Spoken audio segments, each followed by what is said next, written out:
여러분에게 있어서 하나님 어떤 분인가? 하나님께로 돌아가자라는 제목으로 말씀을 나누려고 합니다. 여러분에게 있어서 하나님은 어떤 분이십니까? 하나님은 여러분의 삶에 어떻게 지금 만나고 있습니까? 여러분은 하나님을 잘 알고 계십니까? 여러분 질문합니다. 여러분이 하나님을 알고 믿었습니까? 믿고 알았습니까? 우리가 하나님을 믿고 아는 것은 순서가 있어서 우리가 알고 믿는 것보다는 믿고 아는 것이 더 많은 것 같습니다.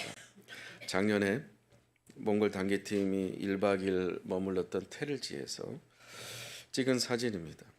일출 사진인데요. 이른 아침에 숙소 뒷동산에 올라가서 정상에서 웅장한 그 일출 장면을 카메라에 담았습니다. 얼마나 아름답고 또한 감동적인지 눈시울이 뜨거울 정도로 굉장히 은혜가 됐습니다. 몽골에 향하신 하나님의 사랑을 일출을 통해서 느끼게 됐고 23년 전에 갔던 몽골에서 똑같은 테를지에서 23년 동안 이제 9번 방문을 했던 그 테를지에서 얼마나 이 몽골을 사랑하는 하나님의 마음이 큰지 또 함께 몽골 땅을 축복하기 위해서 몽골 땅에 복음을 전하기 위해서 15명이 몽골 땅을 밟고 있는 단기팀에게 향하신 하나님의 마음이 얼마나 놀라우신지 또한 그 15명을 파송한 함께 가는 교회를 향하신 변함없는 하나님의 사랑을 그 일출 장면을 보면서 또한 오른쪽에 있는 사진은 우리 멤버들이 단기 팀원들이 머물고 있는 숙소입니다. 그 찬란하게 빛나는 그 햇빛이 그 숙소에 있는 팀원들한테 비치고 있는 모습 보면서 하나님께서 얼마나 사랑하고 축복하는지 하나님의 마음이 얼마나 크고 놀라운지 그것을 고백하는 시간이 있었습니다. 오늘 본문에서 소개하고 있는 하나님은 어떤 하나님일까? 호세아서는 어떤 책입니까?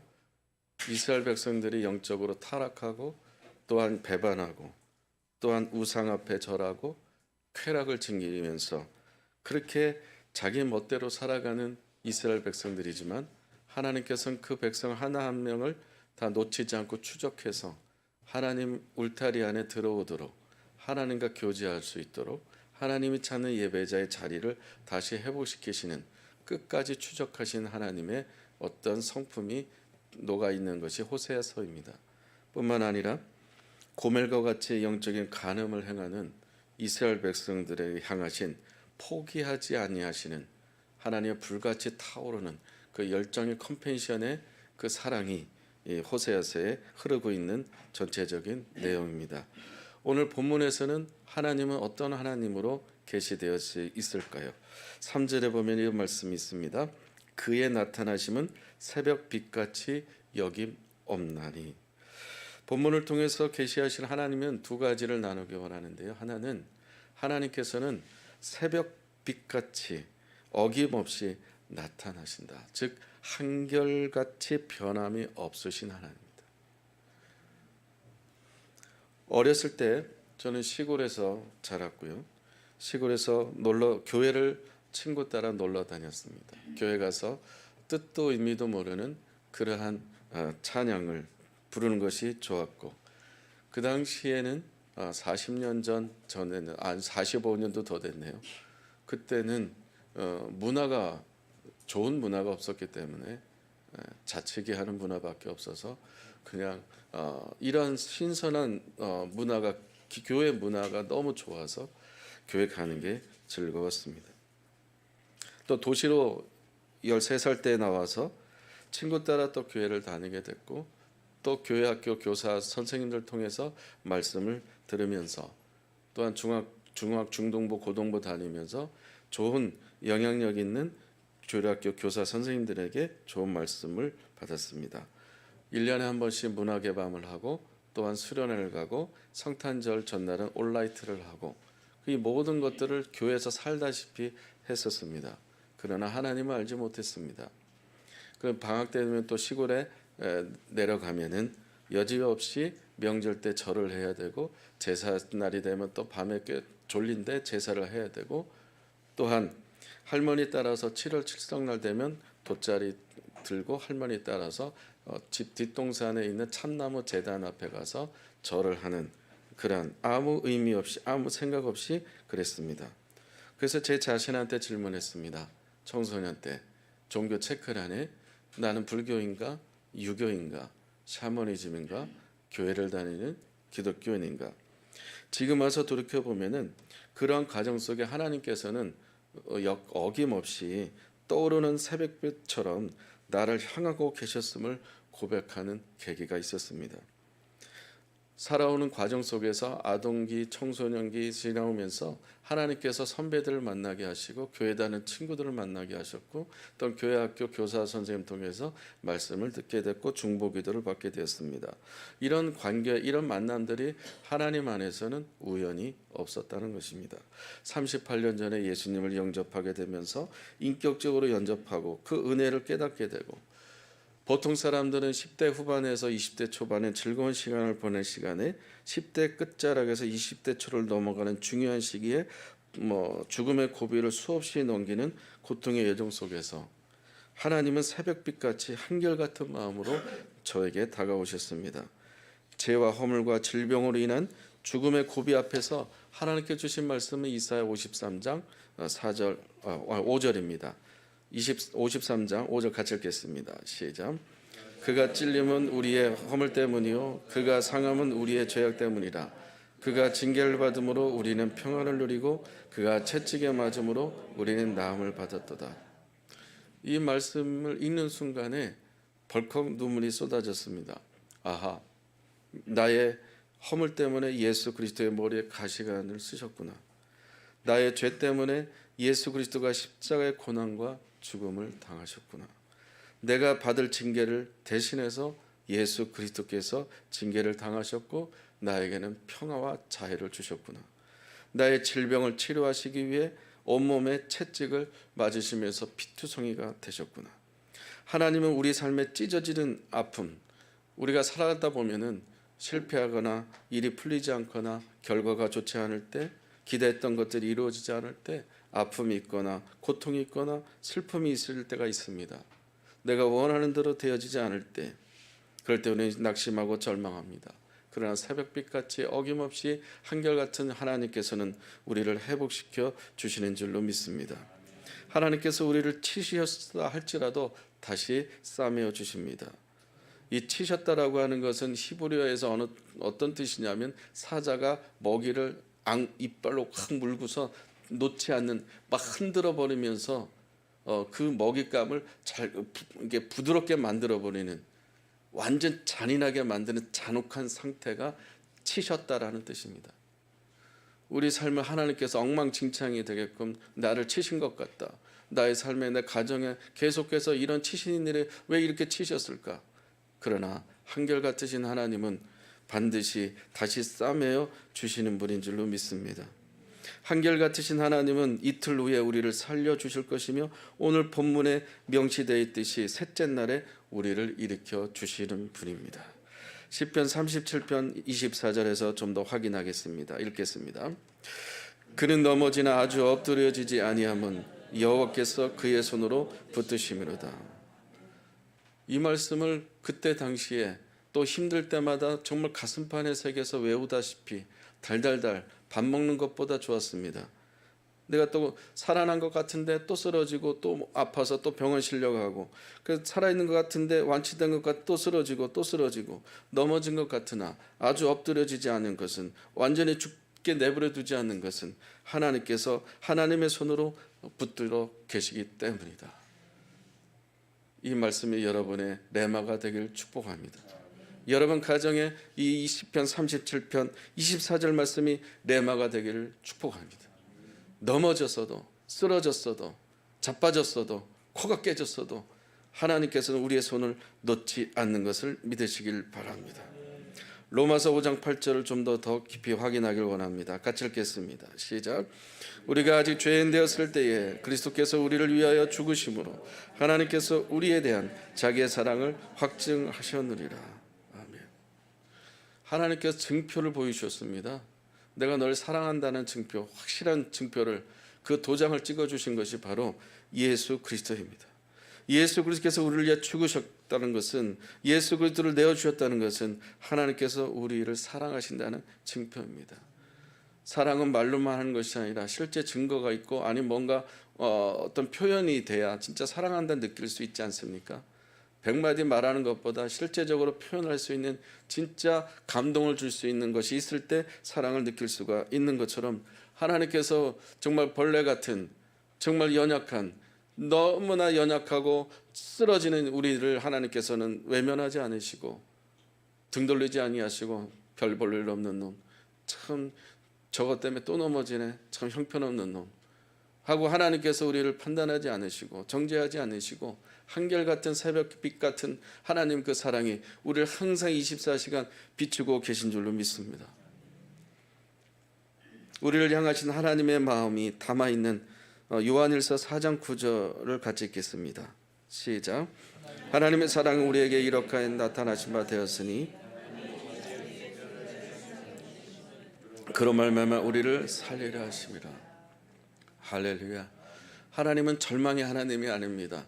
하나님은 희망과 소망의 하나님입니다. 하나님 오늘 다시 살려주실 것이고 회복시켜 주실 것이고, 우리가 생각하지 못한 기가 막힌 것들로 인해서 하나님의 사람들을 통해서, 하나님의 어떤 사건들을 통해서 우리를 올라온 자리로 살려주실 줄로 믿습니다. 사랑하는 성도 여러분, 저와 여러분을 향하신 하나님의 마음은 새벽빛같이 어김없이 한결같으셔서 영원히 함께 하시는 하나님인 것을 믿으시기 바랍니다. 두 번째는, 하나님은 어떤 하나님일까요? 오늘 본문에서 우리가 발견되어지는 것은 화려한 형식보다는 진실한 마음을 보시는 하나님입니다. 하나님은 짧은 인생에서 경험에 의하면은 하나님께서는 결과에 관심이 크게 없으시구나라고 보게 됩니다. 사람은, 세상은 결과에 대해서 굉장히 포커스를 맞춰 있지만은 하나님께서는 결과에 대해서, 열매에 대해서, 어떤 것에 대해서, 보여지는 것에 대해서는 크게 관심이 없으신 것 같습니다. 하나님은 과정을, 아니면 그 과정 속에 하나님의 사람들의 그 마음을 더 눈여겨 보시는 것을 보게 됩니다. 그래서 하나님께서 원하시는 마인드, 하나님 원하시는 마음에 바친, 하나님 원하는 사람의 그 마음은 어떤 마음인가? 묵상과 삶과 사역과 여러 가지 종합해 보면 계속적으로 하나님께 다루고 계시는 것은 뭐냐면 거룩입니다. 거룩은 바깥에 나타날 수 있지만 우리 내면의 영혼육의 거룩이 계속해서 지속될 때, 하나님께서 거룩하기 때문에 너희들도 거룩하게 하신 것처럼 우리 안에 거룩함을 계속해서 유지한다면, 몸부림치면서 거룩을 싸워서 지킨다면 하나님께서 얼마나 귀하게 여기시는지. 거룩 또한 겸손. 하나님 원하신 것은 화려한 것이 아니라 너 이거 잘했다라고 박수 받는 게 아니라, 하나님 원하시는 것은 내 마음 안에 겸손한 것입니다. 잘난 체하지 않고, 아는 체하지 않고, 있는 척하지 않고, 정말 하나님 앞에 겸손하게 날마다 엎드릴 줄 아는, 하나님 없으면 나는 살 수 없습니다라는 이러한 고백 속에서 몸부림치는 삶. 나의 삶의 주인은 하나님입니다. 돈도 아니고 우리 집도 아니고 보이지는 것도 아니고 나의 주인은 하나님입니다. 하나님 없이는 난 단 하루도 살 수 없습니다. 그 고백을 하고 있는 겸손함. 또 하나님 원하시는 것은 순종입니다. 하나님 원하시는 마음은 눈에 보이는 것이 아니라 얼마나 말씀 앞에 반응하고 리액션 있고 하나님 앞에 반응하며 그렇게 정말 나아가려고 도전하고 있는가, 챌린지하고 있는가라는 것에 관심을 갖고 있는 것을 보게 됩니다. 하나님은 오늘 본문에서 보면 또한 형식보다는, 형식적인 제사보다 인애를 원한다.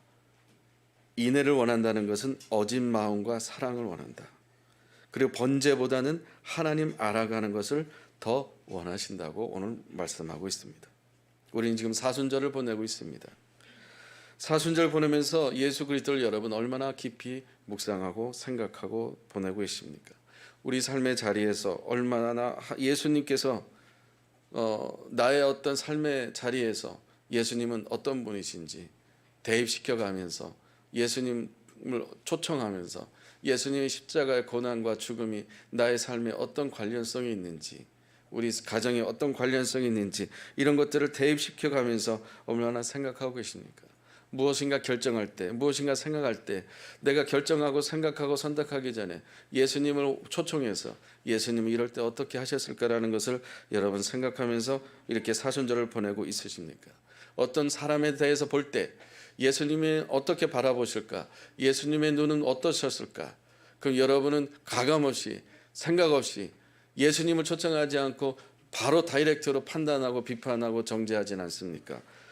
주님은 나의 최고봉에서 오스왈드 챔버스가 이런 말을 했습니다. 우리에게 분별력을 주신 것은 책을 밴드에 돌렸지만 그 판단하라고 주신 것이 아니라 분별력을 주신 것은 그 사람을 위해서 중보기도하라고 주신 것이다. 나의 고난과 예수 그리스도의 고난을 동일시하면서 믿음의 진수를 보여주는 기간이 사순절입니다. 예수 그리스도가 배신당하고 모욕을 당하고 수치심을 당하고 많은 사람들 보는 자리에서 옷을 벗게 되는 수치감과 외로움과 신체적 정신적인 고통을 겪고 계신데 지금 그 예수님을 묵상할 때 나의 어떤 배신과 나의 모욕과 나의 수치감과 나의 외로움과 나의 고통과 나의 아픔과 나의 실패 속에 예수님과 어떻게 일치하며 동일시하고 묵상하고 있습니까? 예수님은 왜 십자가를 참으셨을까요? 왜 그 고통 속에서 아무 죄가 없으신 예수님이 6시간 동안 물과 피를 흘리시면서 왜 그것은 내려오실 수도 있는데 내가 저 없는데 죄가 없는데 왜 이 고통을 당하는가? 내려오실 수 있는데 왜 내려오시지 않았을까요? 예수님 왜 죽음을 선택했을까요? 십자가 예수님을 생각하면서 그것을 묵상하는 시간이 바로 이 사순절 기간입니다. 예수 그리스도는 우리를 살리시기 위해서 화려하게 있어 보이려고 폼을 내지 않으시고 오히려 정반대로 자신의 마음을 순종으로 하나님의 마음 앞에 내어드리는 삶을 살았습니다. 예수님의 진실한 마음이 나를 위한 것이라면 우리도 거짓과 위선과 비판과 반역과 용서치 않음과 분노와 교만을 버리고 예수님처럼 있는 모습 그대로 진실한 마음 그대로 하나님 앞에 나아가기를 축복합니다. 예수 그리스도의 순종으로 저와 여러분을 살려냈다면 하나님의 자녀되게 하셨다면 예수 그리스도의 죽음이 저와 여러분들을 하나님의 자녀로 삼아주셨다면 그것을 믿는다면 하나님을 떠난 영혼들 하나님의 사랑을 모르는 영혼들을 하나님께 인도하는 전도자가 되어야 되지 않겠습니까? 말씀 마무리하겠습니다. 적용입니다. 하나님께서 우리에게 원하시는 메시지와 도전은 무엇일까요? 두 가지죠. 하나님께로 돌아가라. 또 하나는 하나님을 힘써 알아가라는 것입니다. 누가복음 15장에 있는 둘째 아들이 아버지가 돌아가시면 받을 수 있는 그 상속을 미리 받아달라고 해서 흥청망청 자기 멋대로 아버지의 집을 떠나서 마음대로 살았습니다. 그 결과는 어떻게 됐습니까? 거지꼴이 됐습니다. 돼지 우리간에서 아르바이트 했지만 돈도 제대로 받지 못하고 돼지가 먹는 주인이 제대로 돈을 주지 않기 때문에 페이를 주지 않기 때문에 돼지가 먹는 그 돼지 밥을 먹으면서 살았습니다. 내가 이런 신세가 맞는 건가? 내가 여기 사는 게 나의 아이덴티티가 맞는 것인가? 나는 아버지가 있는데 아버지 집에 거하면은 모든 것이 다 문제가 되지 않는데 걱정 마음껏 먹은 거 내가 원하는 거 다 누릴 수가 있는데 내 신세가 무엇인가? 거기서 대사를 씁니다. 대본을 씁니다. 이 둘째 아들 침낭한 탕자는 거짓골 되는 이 탕자는 대사를 씁니다. 무슨 대사를 쓰냐면 내가 하늘의 아버지와 아버지께 죄를 범했습니다. 용서해 주십시오라는 그런 대사를 쓰면서 외우면서 아버지 집으로 향합니다. 그냥 말할 게 없으면 좀 민망하니까 좀 더 아버지한테 잘 보려고 그나마 대사를 쓰면서 그것을 반복적으로 외워가는 게 누가복음 15장에 나옵니다. 그 대사를 외운 대로 아버지 앞에 써먹으려고 했는데 아버지께서 이 집 나간 아들을 먼저 목격을 하면서 달려오시면서 집 나간 탕자 거짓 굴던 냄새나는 그 돼지 같은 아들을 거짓 아들을 끌어안았습니다. 그 아들을 품어주십니다. 그리고 신분의 자리로 원래의 자리로 옷을 갈아입혀 줍니다. 페스티벌 잔치를 합니다.